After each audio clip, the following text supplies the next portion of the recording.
this particular series is all about OpenTelemetry, right?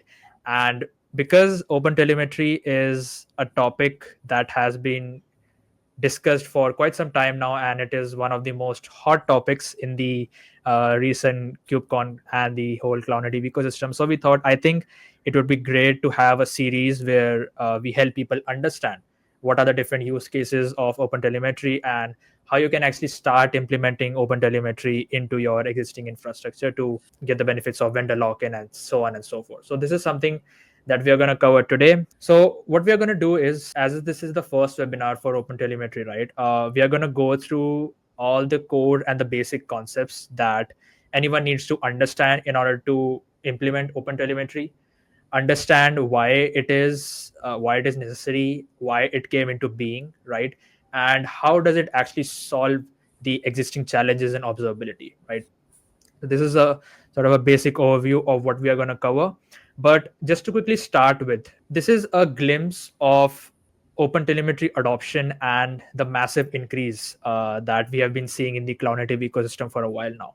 So these both statistics are from a recent CNCF report, and you can see the project started in 2019. It joined the CNCF ecosystem in 2019, and throughout these years, we have seen numerous number of companies, numerous number of contributors from across the globe contributing to this project. And you can see this particular graph. These are basically the contributions done by the companies, right? So you can see the number of contributions that have been increased throughout these years. And Rajith, I think you also went to KubeCon this time. So what are the kind of discussions that you saw people were having related to OpenTelemetry adoption? Did you saw an increase in the discussion, or what was happening there?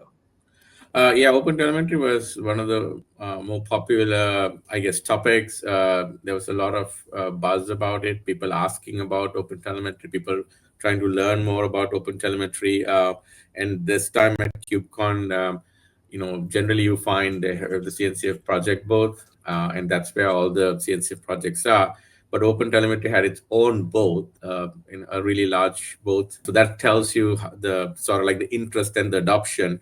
What's really interesting about OpenTelemetry is that it has a very vibrant ecosystem, like you mentioned, lots of contributors, not just from observability vendors, but also from other ecosystem contributors as well, right? Like AWS, etc. So it's really good to see the kind of like the interest and more importantly, the contributions from sort of across the spectrum.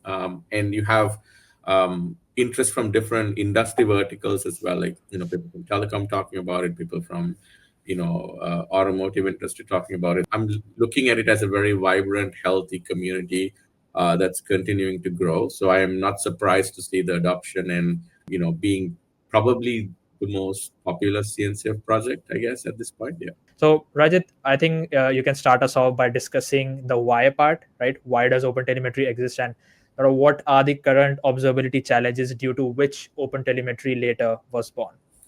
Yeah, I think that's a great way to start. Why this kind of explains why OpenTelemetry came into place, and then like why was it created in the first place, and then why is it so popular? As the complexity of the applications started to grow, like we moved from monoliths to microservices. So did the observability challenges that grew alongside it.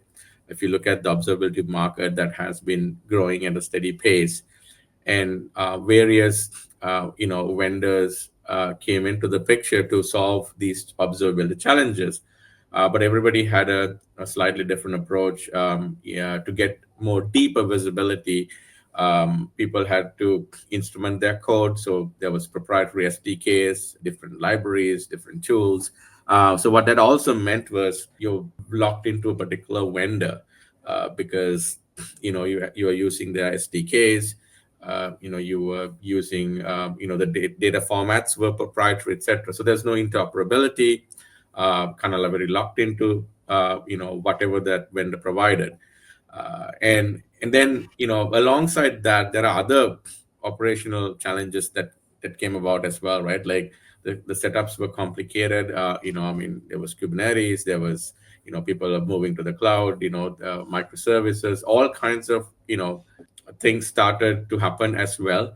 And in that particular kind of environment, as things, the complexity grew, how do you optimize all of these things? So there was several other attempts as well. There was open tracing before open telemetry came into being. So people were trying to figure out this challenge of how do we have a sort of like a vendor neutral open standard when it comes to telemetry, and that's how open telemetry started. These challenges were the sort of like the reasons behind the existence of open telemetry. And I think because these are so fundamental challenges, that's why I believe that the adoption of open telemetry has thrived in these recent years, because it solves these fundamental challenges for a lot of organizations, right? Yes, I mean it's not a I mean it's not a perfect standard like any other standard out there, but it's certainly a step in the right direction. And it's by the number of like the number of vendors that are participating, the number of ecosystem partners that are participating, and then the wide adoption is proving that people are willing to work with it and continuing to improve and evolve it. And it's also an extensible sort of ecosystem where people are looking at using open telemetry in some other interesting use cases as well. It's today's probably not the day to talk about those things, but it's fair to say that it's a growing, vibrant ecosystem, and people should be paying attention to it. Yeah. Amazing. Yeah. Thank you so much for sharing that, Rajit. So let's talk about the solution now, right? We have been mentioning about open telemetry and why it exists now. So what exactly is open telemetry? It is an open source observability framework, and it's important to understand that it's a framework. It's not an observability tool or an observability UI, because I feel a lot of people confuse with that. It's a framework which gives us the rules, which gives us the specification on how the telemetry data is collected and exported, right? So it standardizes how the telemetry data, logs, metrics, and traces, which we'll talk about later as well, is first collected and then exported to different backends, right? OpenTelemetry, the framework, it works with any backend which supports OpenTelemetry, right? Any OTel supported backend, for example, Jaeger, Prometheus, or if you are using, let's say, a custom solution, for example, Randoli or any other solution out there, if that supports, if it is OpenTelemetry native, you'll be able to view all of your telemetry data in that particular solution, right? It supports multiple programming languages and multiple environments. You can run this on your Kubernetes infrastructure. We'll talk more about that as well. And it supports multiple programming languages so that you can instrument your code in any language of your choice based on the application that you're using, and it should be good to go, right? And lastly, because we have been talking about the adoption, it's a CNCF incubating project and has quickly become the de facto or standard of observability, just like Kubernetes became the de facto at one point for containerized applications. I think OpenTelemetry is heading that way for observability, right? So all in all, this is what OpenTelemetry is. And just to summarize that a bit, the main goal that OpenTelemetry is trying to solve is how you can enable easy instrumentation of your application or system, and regardless of the observability vendor that you're using, regardless of the programming language that you have used in your application, the infrastructure that you're using, or the runtime environment which you're using, right? So this is, I hope this gives you a good gist of what OpenTelemetry is all about and the problem that it's trying to solve. So if we go into the core concepts, right, that you need to know in order to understand how OpenTelemetry is working underneath. The first concept is basically the signals, and signals are essentially the telemetry data which your applications, which you are exporting via your applications, and then you are viewing using the observability backends. Currently, OpenTelemetry supports traces, metrics, and logs. That means you can easily instrument traces, metrics, and logs from your application. And through the OpenTelemetry collector, which we'll talk about a little bit later as well, you can view these into your custom backend or any observability backend that you wish. The signals which are under development right now are the events and the profiles. So these are under development, and the community is working on including these signals and trying to get these running in OpenTelemetry too. But this is something that this is the first concept that you need to understand in order to see how OpenTelemetry is working in the backend. But Rajit, do you want to take from here and tell everyone about what do we mean by distributed tracing? Because if you search on Google about OpenTelemetry, distributed tracing is something that will come up, right? So I think these two are very much related. So we Yeah. can take this topic ahead. Yeah, for sure. I think today we are going to focus a little bit more on the tracing side. I think most people understand metrics, most people understand logs.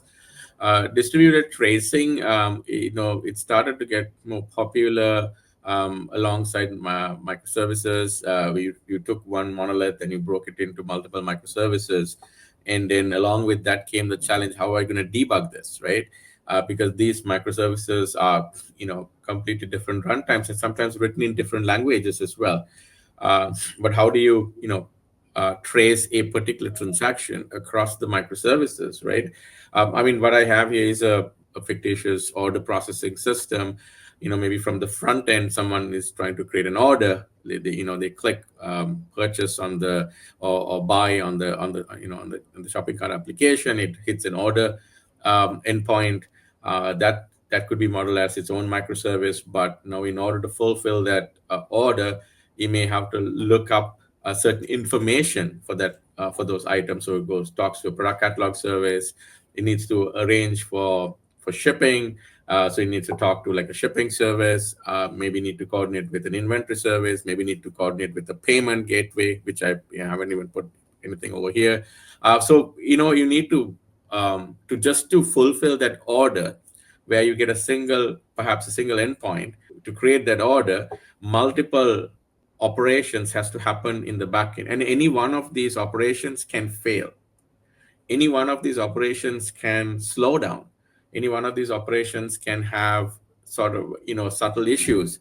And when you're debugging performance issues, or you're debugging an error, now you need to trace that first call, the order that got placed in, across all of these microservices. And that's challenging, because if you don't have a way to correlate your logs, your metrics and traces, then it's going to be very difficult from a debugging perspective, right? You're going to look at hours and hours of logs, and look at different metrics, try to correlate them. That's going to be very difficult.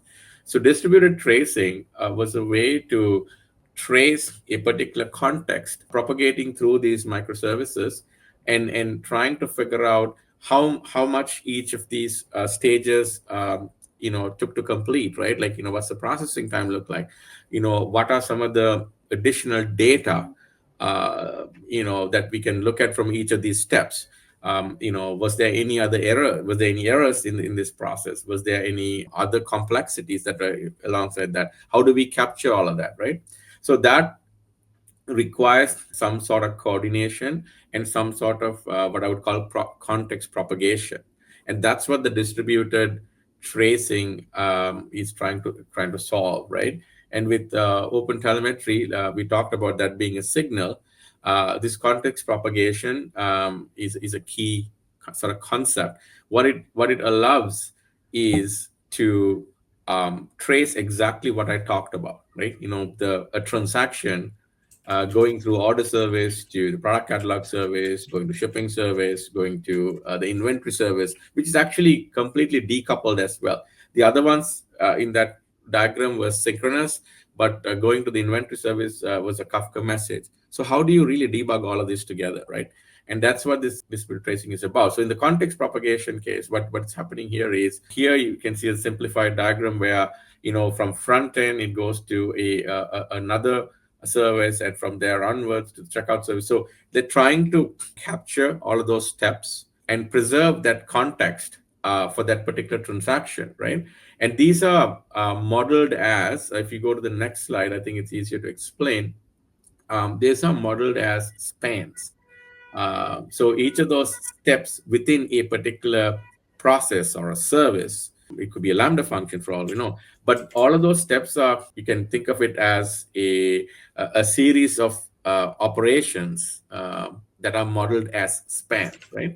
And and then now when you move from one service to another, so in this particular case, let's say from order service to the shipping service, not only you have to capture those spans, but you have to propagate that context for that particular transaction to the next service in the call chain, which is in this case, the shipping service, or this one is an HTTP request. But let's say in the case of talking to the inventory service, in this case it's a Kafka message.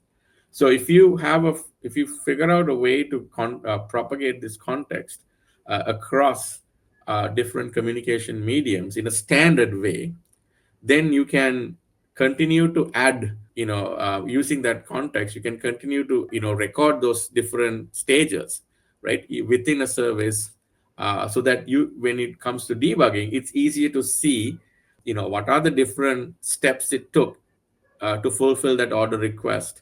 What are some of the attributes that were attached to these, so you can get more insight into the process, and then tie them all together using that context, so you can see an entire call chain end to end, regardless of how that process was executed or orchestrated, right? Could be HTTP, could be Kafka, could be some sort of a JMS provider. You should be able to tie in all together. So that's that whole context propagation, I guess, concept of context propagation, where you are able to capture certain information that allows you to tie in various different execution flows that are all related to a particular business context, like a transaction. It could be like an order. It could be some sort of a financial transaction. It could be like a payment action, etc. It helps you to track a process as it moves through the system.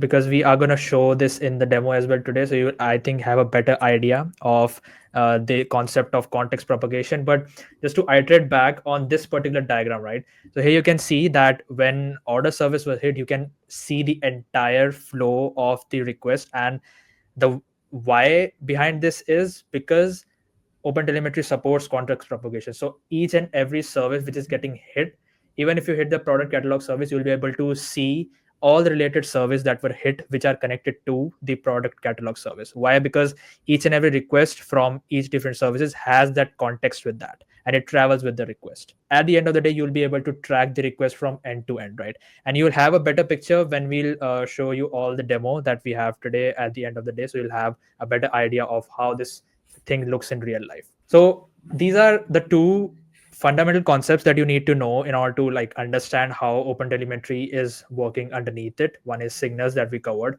another is context propagation. Let's move on to the how part, right? So we covered the why, we covered the what. Now let's cover how does OpenTelemetry work and how does it do the things that it does, right? So these are the main components, the key components and the building blocks on which OpenTelemetry is built. And this is how it enables us to be vendor neutral, and it helps us to standardize the export and the collection of telemetry data. The number one component is the OpenTelemetry specification, which basically gives you all the rules, the data models, and it sort of has explained how the telemetry data would be collected and would be exported to different kinds of backends. So this is the OTel spec. The next thing is the language specific API and SDKs. And these are essentially what you use to instrument your application code, or this is what you use to instrument your applications on a Kubernetes infra, which we are going to cover in the later section as well. So instead of you using a vendor specific library, let us say if you want to export matrix to Prometheus, you would have to use Prom Client, right, which is specific to Prometheus. But now what you can do is you can instrument using the OpenTelemetry SDK, export the matrix, and you can send that matrix to any of the observability backend which supports OpenTelemetry, right? So this is an advantage of using these language specific APIs and SDKs. The next component in the list is OTLP, and this is what provides you that vendor neutrality, right? This is basically the protocol in which the telemetry data is collected from your applications and gets exported to the relevant backend that you have selected, right?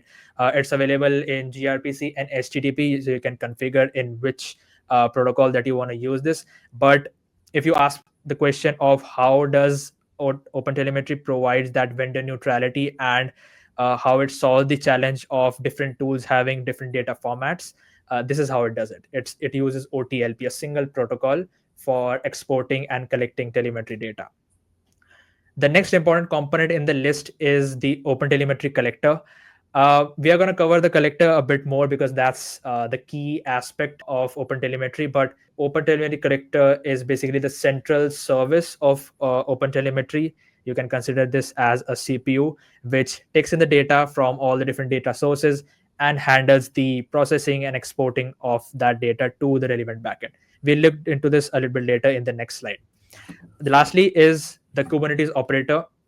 Again, this is a fairly important component which enables you to use OpenTelemetry in your existing Kubernetes infrastructure. Again, this is because this is so important, we are going to cover this in the next section. So let's dive into the OpenTelemetry collector because this is important for you to understand. If you are new to the concepts of OpenTelemetry collector is the vendor agnostic proxy or the service which actually receives, processes, and then exports the telemetry data, right? So it has got three components. The number one is the receiver, which you can see here. The receiver pulls the data, or you can push the data from your application to the receiver. It will take the data. It will then send it to some processors. You can set up some built-in processors. We're going to not talk about the processors in this. You can definitely check out the documentation to know more, because OpenTelemetry also helps you to process the data, to clean the data, so that you are only sending what's relevant to the observability backend. And at the end of the day, that will enhance your telemetry data, and it will enhance your visualizations at the end of the day, right? After the processors, it then sends it to the exporters, which will export the data to your selected backend. So I think one of the things to highlight here is that the OpenTelemetry collector or the OpenTelemetry, like the pipeline, it's a very key component and a very powerful component, because this is where users can take ownership of their telemetry data, take actions on how to send, what information to prioritize, etc. Because I mean, we all talk about the cost of observability these days. It's pretty massive, and one of the factors that increases the cost of observability is all the data being sent, and sometimes the customers or the end users don't have control over that pipeline of how the data is ingested and exported. And OpenTelemetry can give you the ability to actually, before you push it to an observability vendor, to take that data, curate it, and in some cases, keep the data for your own usage as well, and then send it to the observability vendor's OTel collector, right? Because you can also chain these collectors as well. So this in my opinion hands the power back to the customers, to the end users, and there's a lot of things you can do with these processes, right? I mean, this is not the webinar to kind of go deep into it, but things like sampling, whether it is some random sampling, or you can do tail sampling, head sampling, these kind of different sampling strategies, enriching data, where you can grab data from multiple sources to enrich the data that you collect, because that can help you improve the quality of the telemetry data and get better, deeper insights. So you can do a lot more of this closer to the source where you collect, than taking all of that data and trying to process it later on, which can increase the cost and the complexity, right? So this hotel, like if there's one area to focus on, it's here. There's a lot of power in this, and we'll talk more about hacking your open telemetry pipelines in one of the future webinars.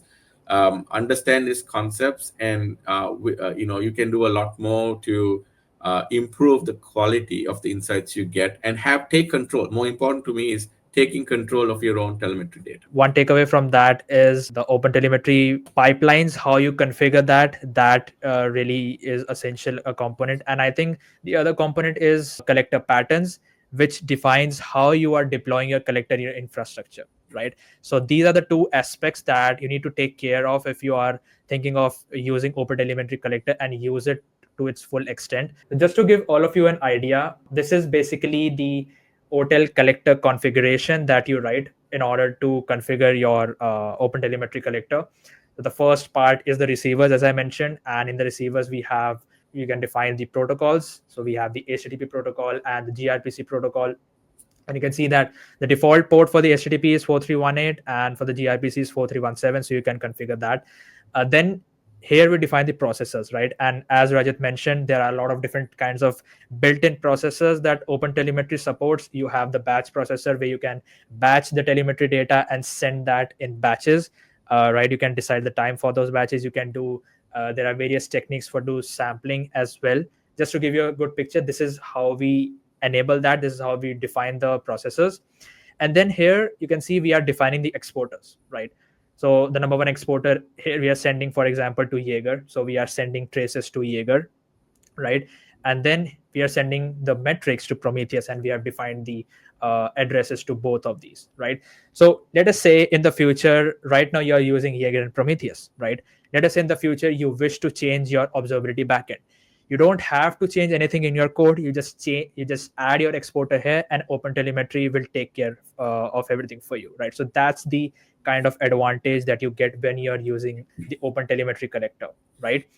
And this is the third important part of the collector config, which is the actual pipeline. So as I mentioned, all of these different components, the receivers, the processors, and the exporters work in a continuous manner as a pipeline. Here you're defining the pipeline, right? So the first collect the traces. Here we're defining what receivers to use, what processors to use, and what exporters to use.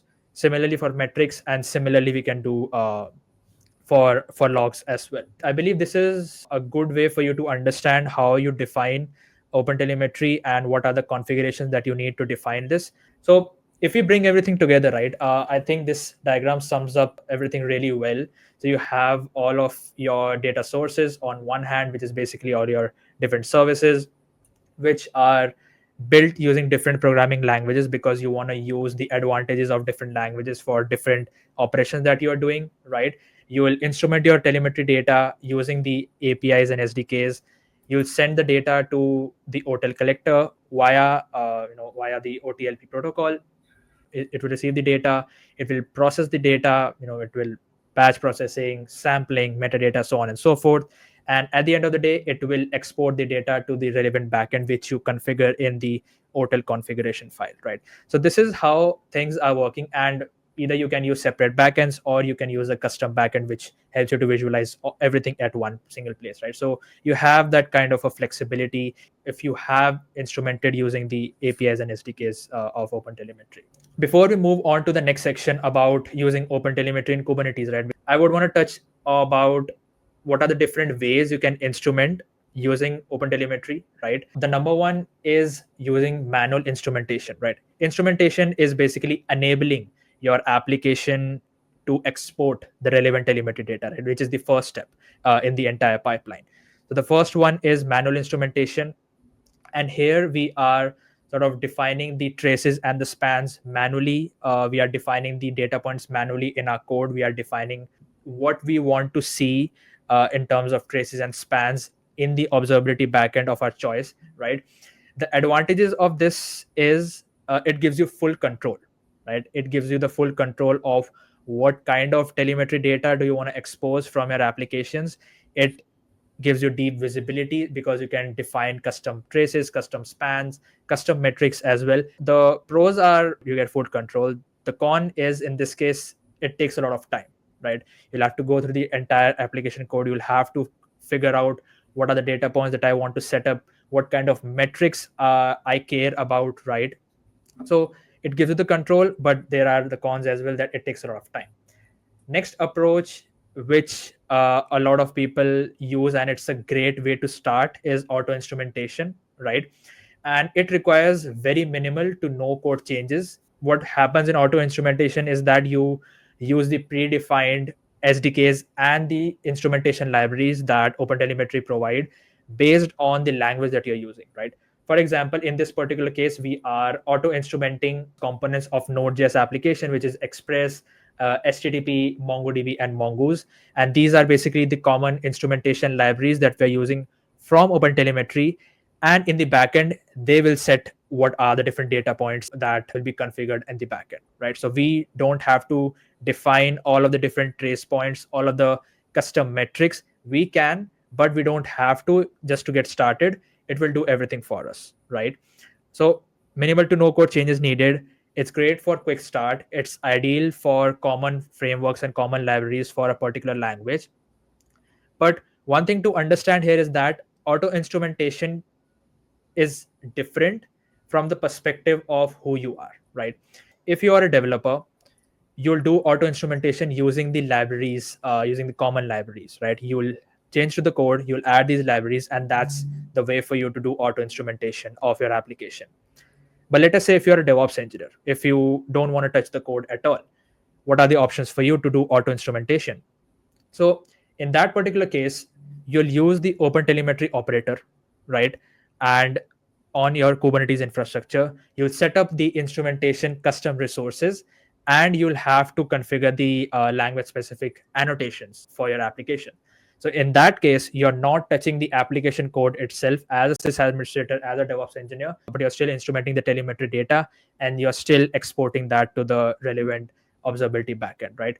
So in my opinion, this particular difference is really important for understand if you're a developer and if you're an operations, if you're a DevOps or an SRE engineer. Like you said, in a future webinar, we'll touch on the the auto instrumentation, not from a framework library perspective, but OTel operator perspective, right? Like how you can leverage eBPF or the Java agent to kind of get stuff going. But libraries is a great place to start. I think Node.js, like you said, has really good support. If you're using Spring Boot has amazing out of the box support, to the point that it just by changing a few things in your pump file, by adding the OpenTelemetry starter, it provides a lot of auto instrumentation as well, and also the ability to add custom spans and stuff like that. So there's a lot of options available for the popular languages out there. Yep, totally agree. And if you're a developer who's watching this, you can check out the OpenTelemetry documentation. I'll maybe link it in the chat right now and see the supported languages, and you can explore what are the different instrumentation libraries based on the language which you are using, right? So you can explore it through the documentation as well. Just to quickly touch upon the OpenTelemetry operator as well, right? Because we want to touch that aspect as well, just to give you a good overview of how that would work if you're if you're a DevOps and an SRE person. So how does that work is you'll install the OpenTelemetry Kubernetes operator. You can use Helm to install that, or you can check out the repository to know more about how you can install this. But the most popular option is Helm, right? So you install the operator, you set up the custom resource definition for the OTel collector. Basically, you configure the receivers, the exporters, the processors, and the entire pipeline of your collector. And then when it comes to auto instrumentation, right, you'll use the instrumentation custom resource definition to instrument your particular app. And for your existing deployments, you'll add the annotations. So just to give you all a clear picture of how would that look like, here you can see this is an example of the OpenTelemetry collector custom resource that we have created. And here you can see we are defining the entire OpenTelemetry config, right? So right from the receivers, the processors, and the pipelines. Basically the same thing, but this is basically a custom resource that you're defining, which is via the OpenTelemetry operator. Then what we do is we define the instrumentation custom resource, which is specific to the language that you're using. Again, I would recommend to check out the documentation, because every language specific instrumentation has different configuration options that you can explore using the documentation. This is specific to Node.js, so you can see that we are defining the common instrumentation libraries that you want to use. So in the first case, we were defining the libraries, right? Now we are just giving the names and the values here. We want to configure HTTP, Express, MongoDB, Mongoose. These are the common ones. You can explore a bit more. Similarly, this would be for Python. Similarly, this would be for any other languages that you're using, right? And lastly, for your existing deployment, you'll have to add this particular annotation here of inject Node.js. This is specific to Node.js. But again, there are a lot of configuration options, and there are a lot of options that you'll get on how you can add these annotations and what are the different options which are available. I would recommend you to check out the documentation. I hope you got an overview of how you'll use the OpenTelemetry collector. And this is like the most popular way of using OpenTelemetry in your Kubernetes infrastructure. Yeah. Right. One thing to add quickly here, and it's a mistake that even I did right at the beginning when I was trying these things out. You have to choose one approach over the other. If you end up trying to do both, you will start to get subtle bugs, because you have the auto instrumentation also working on top of the libraries that you have, and that can cause some subtle bugs. So be careful. Just use one approach over the other, and that's something I learned the hard way. Cool. Who's ready for a demo? What could go wrong? So what we are doing is we have a simple MERN application, which is MongoDB, Express, React, and Node.js. We have a simple front end, which is using React, which is running on the browser. And then in the backend, this is what is going on. Whenever you click something on the front end, I'll show you the application right now. Whenever you click something on the front end, it will make an API call to the backend service, to the backend ingress, and the backend will make the call to the MongoDB database, which is running on MongoDB Atlas, which is the cloud version of MongoDB, right? And it will save the data there. While you're doing this, because the Node.js code is instrumented, I'm going to show you how I have done that. The backend will export the matrix and the traces to the OpenTelemetry collector, right? And there are two approaches now. One approach is you can send your traces and metrics to separate backends. In this particular case, you can see that the traces are being sent to Jaeger, right? So you can configure that. Or you can configure Prometheus to send metrics to Prometheus and visualize them using Grafana, right? So this is basically the open source way of doing things. But today, what we are going to do is the setup is the same, but at the end, the OpenTelemetry collector is sending the metrics and the traces to Randoli agent, and we'll be able to view the metrics and the traces on a unified view on the Randoli dashboard itself. Right? We're going to focus on traces today, just to show you all how does that look, because I would want to explain the concept of context propagation as well while we are doing that. So I'll just quickly show you what is happening in the code itself. So this is how you'll define your backend tracing file. First, we're defining the Node SDK, as I mentioned. So because this is the backend for Node. Similarly, you'll do this for Python. You'll use the Python SDK, and similarly, you'll do this for Golang as well. And then we are getting the Node instrumentation from there, right? Node auto instrumentation. The two important components to look here are the OTLP trace exporter and the OTLP metrics exporter, right? And this is how we are exporting the metrics and the traces via OTLP to our OpenTelemetry collector, which is deployed on our cluster. If you are using, let us say, a local OpenTelemetry collector using Docker, you'll configure that particular endpoint to send traces and to send the metrics to that particular collector. Cool. The last thing we are configuring here, which is again important to understand, is the trace context, which we talked about, right? So I'm going to show you how things are working here. So here we are configuring the OpenTelemetry, the OTLP endpoint, which is basically connected to our OTel collector deployed on the cluster. And then we are configuring the trace exporter, which will send the traces. Here we are configuring the metrics exporter, which will send metrics every 15 minutes to the OpenTelemetry collector. There are two configurations that can come into play. Either your application can push the metrics to the OTel collector, or your OTel collector can pull the metrics as well, right? So these are the two ways that you can use. In production, you would want your application to push the metrics to the collector because that's more optimal. But in a development setup, you can configure Prometheus, or you can configure the OTel collector to pull the metrics as well, right? In the interval that you configure.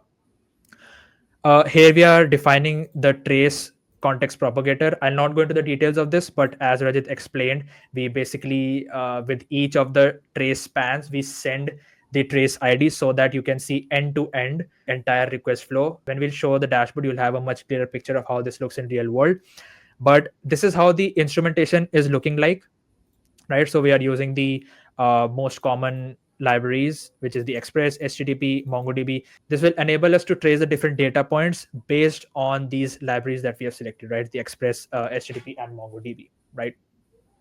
Then we are starting the SDK, and this is basically the configuration for the backend. Similarly, what we are doing is for the front end, right? So front end is based on React.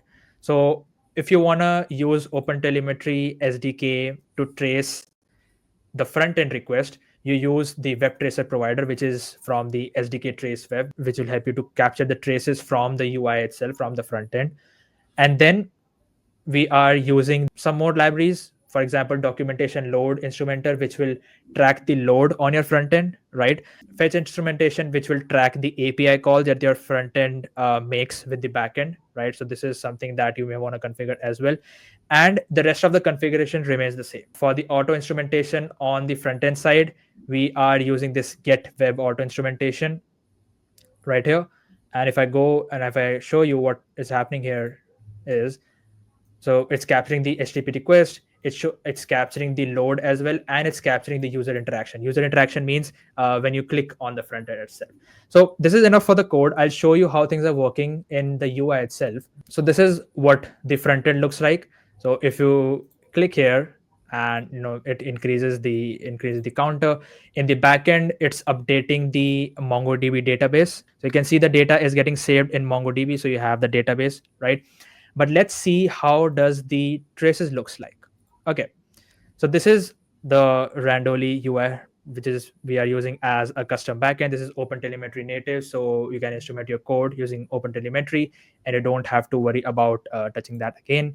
If we head over to the observability snapshot, which will generate you the observability data on demand at that particular time for your entire application, for that particular deployment, basically. If we hit fetch observability data, and you can see, firstly we can see the metrics of that particular deployment. We can see the memory being used, the CPU millicores being used. These are the span metrics. Now I'm not going to go into the depth of what are span metrics, but the important point to note here is that this is the section we care about right now, which is the distributed tracing part, right? So here you can see that we have got these huge number of traces because we've been testing this out for a few days now. But here you can see the individual traces basically which are getting tracked. And if I open one of them, you'll be able to see the entire trace view from the front end till the database call, right? So you can see that when we clicked on the front end, when we incremented the counter, this particular function was called in our front end, which is the increment counter, which made a post request via nginx to our backend, which is the counter item. And then we had some middlewares in our code which we had configured, that the request went to the MongoDB, it updated MongoDB, and that's how things worked in the backend. So because we configured context propagation on the front end and on the backend side, that's how you are able to view the entire request flow end to end, right? Because with each span, with each trace, that particular context is transferring through each request, right? I hope this gives you a clearer picture of how things are working. Like overall, you could see from the front end to the back end. So for example, let's say this could be like an order system or anything. Like your users complain saying, hey, I'm seeing some issues. It's either I'm getting errors, or it's taking too long to load. Right now we want to know where is the slowdown happening, right? And this gives you, from you see the front end, then you see the so in the front end we're talking about what's running on your browser. It hits your nginx. From nginx it goes to, in this case only a simple backend service, but it could be multiple microservices in that chain. So at a glance you can see the entire call chain. If you yes you see the, like, so for example, let's say to increase the counter it takes arguments, let's say 10 milliseconds, right? It takes 10 milliseconds to update the counters. Now what you want to find out is how long did it take for the backend to process it, right? And you can also see the latency between your browser into nginx into the backend service. And then inside the backend service there are a couple of things that happen, and you can see the different spans. In a more complex scenario, maybe you're doing some other queries, talking to other microservices, so you can get a breakdown of those individual steps to identify where the time is coming from. So in this particular case, you can even see the call around the database. So it breaks down all those individual steps. It gives you a really good understanding of where the problem might be, so you know where to look for when it comes to optimizing. Assume you had an error in this call chain, right? Then the trace will hopefully capture some of that information. So now you can understand where the error is coming from very quickly, and then get some details around it. Like for one of the things that I don't think we have enabled it, but one of the things that what you can easily do is click on the logs. I don't think we've enabled it here, so that you can quickly go to the logs for these traces, right? So you can do this with other means as well. The real star here is like open telemetry, because there are ways to annotate it. Like for example, you can instrument your logs with the same trace ID. In Node.js, you can do it in like in log4j, you can add it as a field. So now what you can do is you can correlate your trace with a particular log entry. So let's say you found an error here. Now you can look at the logs to get further information, right? Or if you have certain metrics correlated using exemplars, you can then go and look at those to see, like, get a breakdown of, like, what may have caused this slowness, right? Okay, maybe click on one of these spans around the database, if you don't mind. Sure. Yeah. Show me the tags, if you don't mind. Okay, now it's hard for me to see what it is, but if you can see, it tells you the span type is database, right? It's a database call. It tells you the collection name, if I'm not mistaken. So it's a find one operation, right? It says the collection name. Going down a little bit more, in some cases, you may actually, for example, if you do SQL, you can sometimes even see the SQL query. So if you're an operations person, like an SRE, DevOps, you're trying to debug, you have a lot of information that you can look at and communicate to the developers. Or let's say you're debugging a production issue together, all looking at the same kind of data, right? And you can see exactly, which database operations were done, how long it took, was there any errors, etc. It gives you that like level of visibility that is otherwise going to take a lot more time if you try to collect all this information manually, right? So this gives that great amount of visibility from your browser all the way to the database and back, right? So the entire round trip you can instrument it. So this, I guess, hopefully shows the sort of like the benefits of open telemetry, where you can get this kind of visibility, instrument your applications in a vendor neutral way. So assuming tomorrow you switch to a different observability vendor, you shouldn't have to change your applications. You shouldn't have to change how you instrument it. This kind of information should be visible, should be able to present it in the other observability vendors solution. Or you switch to some sort of open source solution like using Jaeger or Prometheus, you should be able to see it. So this gives the customers, the end users, more power, give them more options without being vendor locked into a particular vendor system. Quickly touching back to the point of, if you want to change your observability vendor, let us say, right, it's really easy for you because you instrument your code once and then you don't touch that for a while, right? Because you only have to change your OTel configuration and point that particular exporter where you want to export your telemetry data. So you instrument once and you can do this configuration again and again, so you don't have to change this again and again. And I think the same point that you mentioned, Rajit, that's how OpenTelemetry is able to enable vendor neutrality, right? And because all of your telemetry data is following the same protocol, which is OTLP, that's how we are solving the problem of different formats, right? Of that being followed by different tools. Right. And if anybody is wondering, like, where is the vendor adding value in this chain, is, most vendors help by providing, OTel pipelines, a standard OTel collector to kind of get going. Some customers, prefer to have their own OTel pipelines before, so you can chain them together as well, if you want to take ownership of that.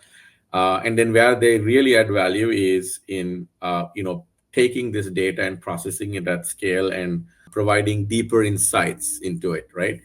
So that's where the vendors now have to, in my opinion, we all work together, I guess, on the collection phase and making it neutral, and then they'll have to sort of work hard on the visualization and insights and other aspects to provide value to the customer. So it's a great. I think that's how it should be. This is how it can sort of improve observability for everyone. I can totally agree with that, right? Thank you so much for sharing that information, Rajit.